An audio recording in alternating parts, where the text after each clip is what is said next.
வெளிநாட்டில் வேலை பார்க்குறவங்க ஸ்ரீலங்காவுக்கு எப்படி பைக் கொண்டு போகிறது சம்பந்தமான 2 வீடியோ போட்டிருந்தோம். குறிப்பாக கத்தார்ல இருந்து ஸ்ரீலங்காவுக்கு எப்படி பைக் கொண்டு போகலாம்னு தெளிவான 2 வீடியோ போட்டிருந்தோம். அந்த வீடியோ பார்த்துட்டு நிறைய பேர் நல்ல நல்ல கமெண்ட்ஸ்கள் சொல்லியிருந்தீங்க. பட் உங்களுக்கு இருக்கிற மெயினான ஒரு பிரச்சனைன்னு சொன்னால், அனுப்பின பைக்குக்கு எப்படி டெக்ஸஸ் அடிப்பாங்கங்கிறது தான் மெயினான ஒரு பிரச்சனை. அது மட்டும் இல்லாமல் இந்த பைக்கை வந்து எத்தனை நாளையில் நம்ம கிளியர் பண்ணி எடுக்கலாம், இந்த பைக்கை வந்து ஒரு பிரச்சனை இல்லாமல் எடுக்கலாமா, இல்லை கஸ்டம்ஸில் பிரச்சனை ஆகுமான்னு நிறைய பேர் என்கிட்ட கமெண்ட் மூலமாகவும் இன்பாக்ஸ் மூலமாகவும் கேள்விகள் கேட்டிருந்தீங்க. ஸோ உங்கள் கேள்விகளுக்கான விடை வந்து இந்த வீடியோவில் இருக்குது. இந்த வீடியோ ஃபுல்லாக பாருங்கள். பார்த்தீங்கன்னா உங்களுக்கு ஒரு ஐடியா கொண்டு வரும், நம்ம நாட்டுக்கு பைக் கொண்டு போகலாமா இல்லையா, கொண்டு போகிறதுக்கு எத்தனை நாள் எடுக்கும், எவ்வளோ டெக்ஸஸ் வரும்ங்கிற தெளிவான ஒரு விடை கிடைக்கும். இந்த வீடியோவை ஃபுல்லாக பாருங்கள். Brand new Royal Enfield 350cc classic bike கத்தார்ல இருந்து ஸ்ரீ எக்ஸ்பிரஸ் காகோ 25ஆம் தேதி 11ஆம் மாதம் நாட்டுக்கு இங்கேருந்து அனுப்பியிருந்தாங்க. 12ஆம் மாதம் 23ஆம் தேதி பைக்கை எந்த ஒரு பிரச்சனையும் இல்லாமல் சக்ஸஸ்ஃபுல்லாக பைக் அனுப்பினர் வீட்டுக்கு கொண்டு போய் டெலிவரி கொடுத்துருக்காங்க ஸ்ரீ எக்ஸ்பிரஸ் காகோ. அதாவது ஒரு மாசம் கூட பூர்த்தி ஆகாத நிலையில பைக்கை எந்த ஒரு பிரச்சனையும் இல்லாம கஸ்டம்ஸ் எல்லாம் முடிஞ்சு நல்ல முறையில கொண்டு போய் கஸ்டமர் வீட்டுக்கு டெலிவரி கொடுத்திருக்காங்க. இங்க இருந்து கொண்டு போன பைக்குக்கு எந்த ஒரு பிரச்சனையும் இல்லாம எல்லா டாக்குமெண்ட்டுமே லீகலான முறையில தயார் செஞ்சாச்சு. பட் நம்பர் பிளேட் மட்டும் தான் போடல. அது ஏன்னு சொன்னா கிறிஸ்மஸ் நியூ இயர் வாரத்தால இப்ப வந்து ஆர்எம்வில செய்ய மாட்டேன்னு சொல்லிட்டாங்க. இன்னும் ஒரு வாரம் கழிச்சு தான் அதை வந்து செஞ்சு கொடுக்குறேன்னு சொல்லியிருக்காங்க. இல்லன்னு சொன்ன அந்த ஒரு மாசத்துக்குள்ளே எல்லா வேலையும் முடிஞ்சு நம்பர் பிளேட்டும் போட்டு ரோட்ல பைக் ஓடுற மாதிரி இருந்திருக்கு. கஸ்டம்ஸால ஆர்எம்விக்கு லெட்டர் ஒன்று கொடுத்துருக்காங்க. அந்த லீவு முடிஞ்சதுக்கு பிறகு அதை எடுத்துட்டு போனா நம்ம நம்பர் பிளேட்டை மோட்டார் பைக்குக்கு போட்டுடலாம். அதாவது 3 நாளையில எக்ஸ்பிரஸ் சர்வீஸ்ல பைக்குக்கு நம்பர் பிளேட்டை எடுத்துடலாம். இந்த பைக்கை வந்து ஒரு மாசத்துக்குள்ள கிளியர் பண்ணி வெளியே எடுத்துட்டாங்க. பட் இனிமே பைக் போடுற நீங்க ஸ்ரீ எக்ஸ்பிரஸ் காகோ கையில பைக்கை கொடுத்ததிலிருந்து 40 நாளைக்குள்ள உங்களுக்கு பைக்கை வந்து கிளியர் பண்ணி நம்பர் பிளேட்லாம் போட்டு தருவாங்க. ஏன்னு சொன்னா ஸ்ரீலங்காவில் அடிக்கடி லீவெல்லாம் வரத்தால மேக்சிமம் 40 டேஸ் எடுக்கும் ஸ்ரீ எக்ஸ்பிரஸ் காகோ சொல்லியிருக்காங்க. வெளிநாட்டு இருந்து வெக்கேஷன் போற நீங்க சிலாக்கள் 2 மாசம் போவீங்க, சிலாக்கள் 1 மாசம் போவீங்க, சிலாக்கள் 15 நாளும் போவீங்க. ஸோ அப்படி போற நீங்க பைக் கொண்டு போனா அந்த பைக்கை வந்து கிளியர் பண்ணி எடுக்கிறதுக்கு நமக்கு நாட்கள் போதாது, கொழும்புல போய் அலைஞ்சு தெரியும் யோசிக்கிறவங்களுக்கு ஸ்ரீ எக்ஸ்பிரஸ் காகோ வந்து ஸ்பெஷல் சர்வீஸும் செய்யறாங்க. அதாவது நாம ஸ்ரீ எக்ஸ்பிரஸ் காகோவுக்கு ரிக்வெஸ்ட் பண்ணினோம்னு சொன்னா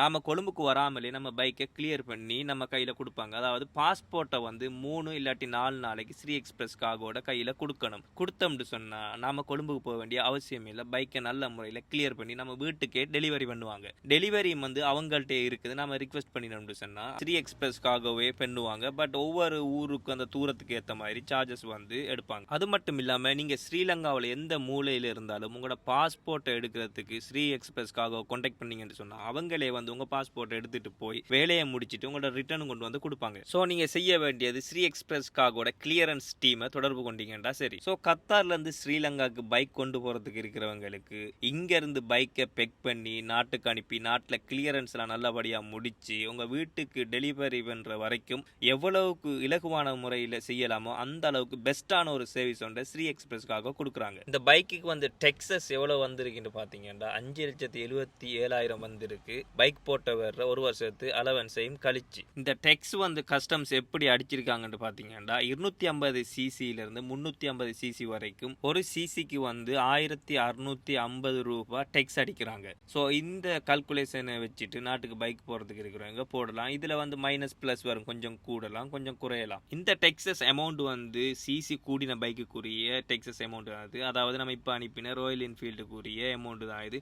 இதுவே சிசி குறைஞ்ச பைக் நீங்கள் அனுப்பும்போது அந்த சிசிக்கு ஏற்ற மாதிரி அமௌண்ட்டும் வந்து குறையும். ஸோ சிசி குறைஞ்ச பைக்கும் வந்து ஸ்ரீ எக்ஸ்பிரஸ்க்காக இப்போ நாட்டுக்கு அனுப்பியிருக்காங்க. அந்த பைக் வந்து கிளியர் ஆகினதுக்கு பிறகு எவ்வளவு முடிஞ்சுதுங்கிற விவரத்தையும் ஸ்ரீ எக்ஸ்பிரஸ்க்காகோட ஃபேஸ்புக் பேஜ்லையும் என்னுடைய டிக்டாக்லையும் போடுவோம். நீங்கள் பார்த்து தெரிஞ்சுக்கிற மாதிரி இருக்கும். ஸோ இந்த ராயல் என்ஃபீல்டு பைக் வந்து வாங்கினத்திலிருந்து ஷிப்பிங் பண்ணத்திலிருந்து நாட்டில் கிளியரன்ஸ் வேலையெல்லாம் முடிச்சு நம்பர் பிளேட் போடுறது வரைக்கும் மொத்தமாக 24 லட்சம் முடியுது ஸ்ரீலங்காவில். 2022 model Royal Enfield classic used bike வந்து நாட்டில் 40 to 45 lakhs போகுது. அதாவது 40லேருந்து 45 லட்சம் வரைக்கும் போகுது. ஸோ இங்கேருந்து கொண்டு போன பைக்குக்கு வந்து 25 லட்சத்துக்கிட்ட முடியுது. ஸ்ரீலங்காவுக்கு பைக் கொண்டு போகலான்னு இதுக்கு முதல் போட்ட வீடியோவை பார்த்த நிறைய பேர் கமெண்ட்ல சொல்லியிருந்தீங்க, நம்ம இங்கேருந்து பைக் கொண்டு போகிற பிரச்சனை அந்த டெக்ஸ் அமௌண்ட்டை பார்த்தா நம்ம நாட்டில் வாங்குறது லாபம் உண்டு. ஸோ இங்கேருந்து அனுப்பின பைக்குக்கு 25 முடியுது, நாட்டில் 45க்கு செல்லிங் ப்ரைஸ் போகுது. ஸோ நீங்களே முடிவெடுங்க இங்கேருந்து பைக் போடுறது லாபமா இல்லையாண்டு. நீங்கள் கத்தாரில் அந்த கட்டாயம் நாட்டுக்கு பைக் கொண்டு போகத்தான் வேண்டும் நான் சொல்லலை. நாட்டுக்கு பைக் கொண்டு போகிறதுக்கு எவ்வளவு முடியும், எப்படி கொண்டு போகிறதுங்கிறது தான் நான் தொடர ஒவ்வொரு வீடியோவாக போட்டுட்டு இருக்கேன். பிராண்ட் நியூ பைக்காக இருந்தாலும் சரி, யூஸ்டு பைக்காக இருந்தாலும் சரி, கத்தாரில் இருந்து நாட்டுக்கு பைக் அனுப்புறதுக்கு 1,600 ரியால் எடுக்கிறாங்க ஸ்ரீ எக்ஸ்பிரஸ் காகோ. அதாவது உங்கள் டாக்குமெண்ட்டுக்குரிய காசுலேருந்து பைக்கை ஹேண்டிலிங் பண்ணுற காசு, இங்கேருந்து அனுப்புறது, நாட்டில் கிளியர் பண்ணுறது எல்லாம் சேர்த்து தான் இந்த 1600 ரியால் வரும். இதுவே நீங்கள் பிராண்ட் நியூ பைக் நாட்டுக்கு அனுப்புறதாக இருந்தால் பைக் வாங்குற ஷோரூம்லேயே பைக்குக்குரிய டாக்குமெண்ட் கொடுப்பாங்க. நாட்டுக்கு பைக் அனுப்புறதுக்குரிய டாக்குமெண்டேஷன் வந்து ஸ்ரீ எக்ஸ்பிரஸ் காகோவால் செய்வாங்க. இதுவே நீங்கள் பழைய பைக் இங்கேருந்து கொண்டு போகிறதாக இருந்தால் முரூரில் போய் அப்ரூவலாம் எடுக்க வேண்டி வரும். அதுக்கு பெர்மிட் எடுக்கணும். அந்த டாக்குமெண்ட் எப்படி எடுக்கிறதுங்கிறதுக்குரிய வழிகாட்டலையும் ஸ்ரீ எக்ஸ்பிரஸ் காகோவை நமக்கு சொல்லி தருவாங்க. ஸ்ரீ எக்ஸ்பிரஸ் காகோவுக்கு நீங்கள் கொடுக்குற 1600 ரியால் வந்து கத்தார்ல இருந்து நாட்டுக்கு பைக் அனுப்பி நாட்டில் கிளியர் பண்ணி வெளியே எடுக்கிறதோட முடிஞ்சிடும். அதுக்கு பிறகு டெக்ஸஸ் அமௌண்ட்டும், பைக்கை ரிஜிஸ்ட்ரேஷன் பண்ணி நம்பர் பிளேட் எடுக்கிறதுக்குரிய அமௌண்ட்டும், பைக்கை கொழும்புல இருந்து ஊருக்கு கொண்டு வர அமௌண்ட்டும் நீங்க பார்த்துக்க வேண்டி வரும். ஸோ கத்தார்ல இருந்து நாட்டுக்கு பைக் கொண்டு போகலாமா இல்லையாண்டு முடிவெடுக்கிறதுக்குரிய தெளிவான ஒரு முழு விவரம் இந்த வீடியோவில்